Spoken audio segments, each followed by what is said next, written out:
غزہ پر اسرائیل کی وحشیانہ بمباری 7ویں روز بھی جاری ہے۔ ایسے میں فلسطینیوں سے اظہار یکجہتی کے لیے مسلم ممالک کی جانب سے جمعۃ الطوفان الاقصی منایا گیا۔ اس دوران قطر، یمن، عراق، ایران، لبنان سمیت مسلمان ممالک کی طرف سے آنے والے مناظر نے اسرائیل کی حمایت کرنے والے ممالک کو سرپرائز کیا ہے۔ اس لسٹ میں پاکستان کا نام بھی شامل ہے۔ کچھ ہی دیر میں تفصیل سے بات کریں گے، لیکن پہلے تھوڑی سی بات تازہ ترین صورتحال کی کر لیتے ہیں، کیونکہ اسرائیل حماس خونی جنگ چند گھنٹوں بعد مزید خطرناک اور لیتھل ہونے جا رہی ہے۔ اسرائیل غزہ کا نقشہ مٹانے کے لیے وحشیانہ عمل پر اتر چکا ہے اور آبادی پر مسلسل بمباری کے بعد فلسطینیوں کو غزہ سٹی خالی کرنے کے لیے 24 گھنٹے کی ہی مہلت دی ہے، جس میں سے کچھ گھنٹے گزر چکے ہیں، چند ہی گھنٹے اب باقی رہ گئے ہیں،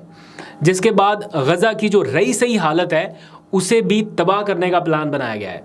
اسرائیلی فضائیہ نے غزہ کے مختلف علاقوں میں فضا سے کچھ پمفلٹس پھینکے ہیں، جن پر لکھا گیا ہے کہ اپنے گھر فوری طور پر چھوڑ دو اور غزہ کے جنوبی علاقوں میں چلے جاؤ،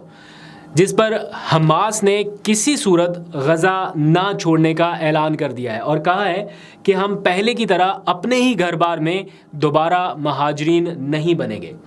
کچھ جو عالمی ممالک ہیں وہ فلسطینیوں کو یہ کہہ رہے ہیں کہ حماس آپ کی نمائندہ تنظیم نہیں ہے، اس لیے اس کے کہنے پہ مت آئیں، آپ موو کر جائیں، کیونکہ کچھ گھنٹوں بعد بہت برا ہو سکتا ہے، اس لیے جانیں بچائیں اور یہاں سے نکلیں۔ لیکن جو حماس ہے وہ مقابلے کے لیے تیار ہے اور انہوں نے کہا کہ ہم اب حتمی مراحل کی طرف اس معاملے کو لے کر جائیں گے اور اپنے ہی علاقوں میں ہمیں دوبارہ مہاجر بننا قبول نہیں ہے۔ عالمی میڈیا کے مطابق اسرائیل نے غزہ پٹی کے قریب اپنی زمینی فوج کی تعداد میں اضافہ کر دیا ہے اور جو رپورٹس اس وقت آ رہی ہیں اس کے مطابق اسرائیلی حکومت کے گرین سگنل کا انتظار کیا جا رہا ہے۔ اگر گرین سگنل مل گیا تو اس کے بعد اسرائیلی فوج غزہ میں انٹر ہو جائے گی، زمینی راستوں سے گھس کر کنٹرول حاصل کرنے کی کوشش کی جائے گی، لیکن اس کے لیے حکومت کا گرین سگنل ضروری ہے۔ ابھی سارے ارینجمنٹس کر دیے گئے ہیں۔ اس سلسلے میں جو رپورٹس آ رہی ہیں ان کے مطابق شمال سرحدی علاقوں میں جدید ٹینکس پہنچا دیے گئے ہیں اور فوجی دستے تعینات کر دیے گئے ہیں، جبکہ ہزاروں فوجیوں کو بھی غزہ کی سرحد کے آس پاس رکھا گیا ہے تاکہ ضرورت پڑنے پر انہیں زمینی راستوں سے غزہ میں داخل کیا جا سکے۔ دوسری جانب حماس کے جو عسکری ونگ القاسم بریگیڈ کے ترجمان ہیں، انہوں نے وارننگ دی ہے کہ اگر اسرائیل نے زمینی راستوں سے انٹر ہو کے حملہ کرنے کی کوشش کی تو فوج کو ناقابل تلافی نقصان پہنچانے کی ہماری تیاری مکمل ہے۔ دوسری جانب انٹرنیشنل میڈیا غزہ کی تباہی کے جو لمحات ہیں ان کو مسلسل رپورٹ کر رہا ہے۔ کچھ دیر بعد نئی اپڈیٹس آ رہی ہیں۔ اسرائیلی فضائیہ کی مسلسل بمباری سے شہید فلسطینیوں کی تعداد 1800 سے تجاوز کر چکی ہے، جن میں صرف بچوں کی جو تعداد ہے وہ 583 ہے، کوئی 250 کے قریب خواتین بھی ہیں۔ پھر تازہ ترین اطلاعات کے مطابق وہاں کوریج کرنے والے جو صحافی ہیں وہ بھی نشانہ بنائے جانے لگے ہیں، اور لیٹسٹ اپڈیٹ جو بھی کچھ لمحات پہلے کیا، یہ ولاگ ریکارڈ کرنے سے پہلے الجزیرہ کے جو صحافی ہیں ان کے مارے جانے کی بھی اطلاعات آ رہی ہیں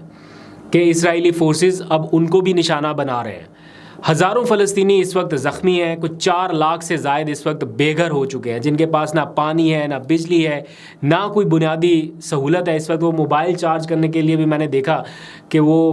جو گاڑیوں کی بیٹریز ہیں ان کو نکال کے استعمال کر رہے ہیں۔ تو کوئی بنیادی سہولت اس وقت فلسطینیوں کو دستیاب نہیں ہے، الٹا خطرہ ہی خطرہ ہے، اور ان کو یہ لگتا ہے کہ کسی بھی اگلے لمحے میں یا جو نیکسٹ مومنٹ ہے وہ شاید ان کے اوپر سٹرائک ہوگی۔ تو اس وقت بڑی عجیب سی صورتحال سے گزر رہے ہیں، بڑے ڈر اور خوف کی سی کیفیت سے گزر رہے ہیں، اور اس وقت انہیں انتظار ہے صرف اور صرف عالمی امداد کا، کہ عالمی سطح پر کوئی آواز اٹھ سکے یا کوئی ایسا معاملہ ہو سکے کہ یہ فوری طور پر جنگ بندی ہو۔ اسرائیلی وزیر برائے کمیونیکیشن نے کل سے غزہ میں انٹرنیٹ بھی مکمل بند کرنے کا اعلان کر دیا ہے۔ غزہ پٹی کے چاروں اطراف بارڈر اس وقت مکمل سیل ہے۔ مصر کے ساتھ جو چھوٹا سا حصہ ان کا لگتا ہے وہ بارڈر بھی بند کر دیا گیا ہے مصر کی طرف سے، اور وہ بھی نہیں چاہتے کہ اب یہ غزہ سے لوگ ہماری طرف انٹر ہو سکیں، جبکہ باقی ہر طرف جدھر بھی وہ جائیں گے آگے اسرائیلی فوج کا سامنا کرنا پڑے گا یا ان کی وحشت کا یا درندگی کا سامنا کرنا پڑے گا۔ لیکن اس ساری صورتحال کے دوران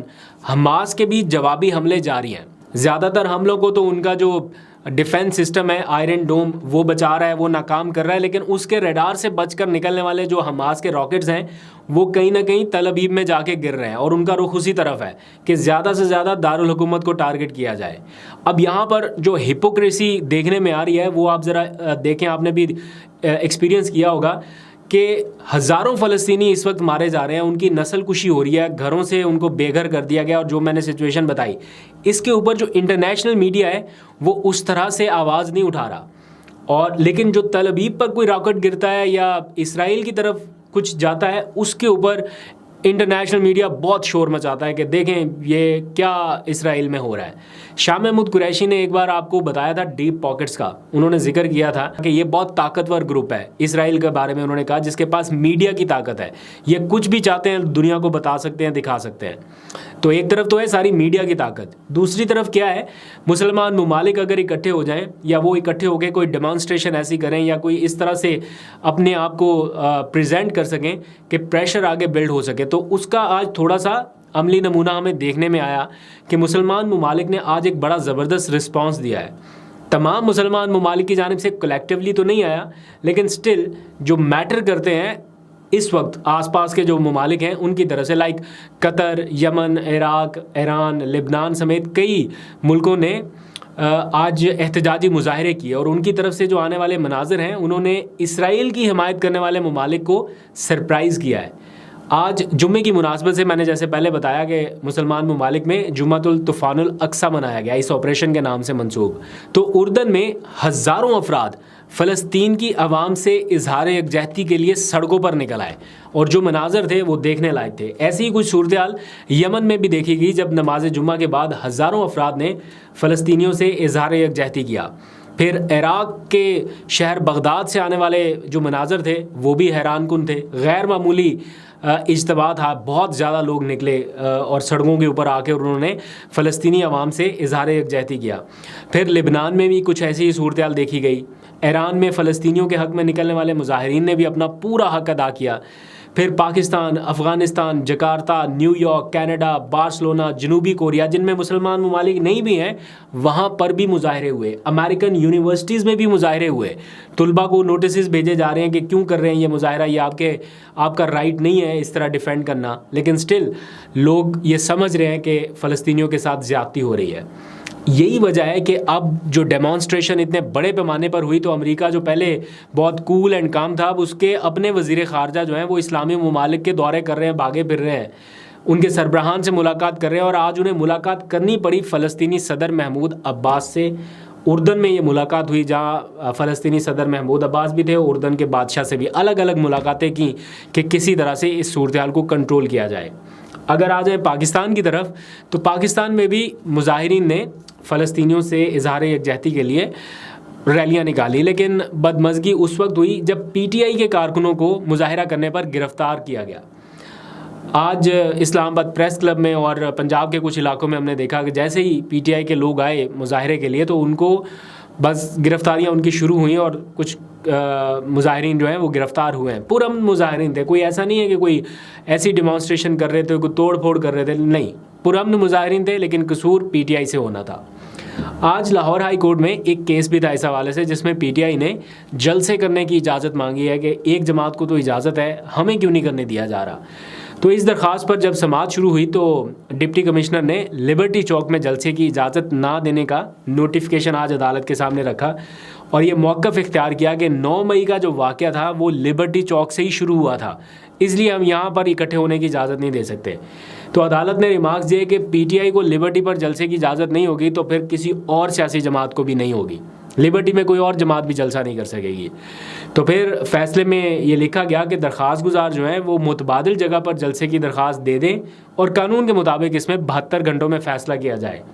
عدالت نے یہ کہا ہے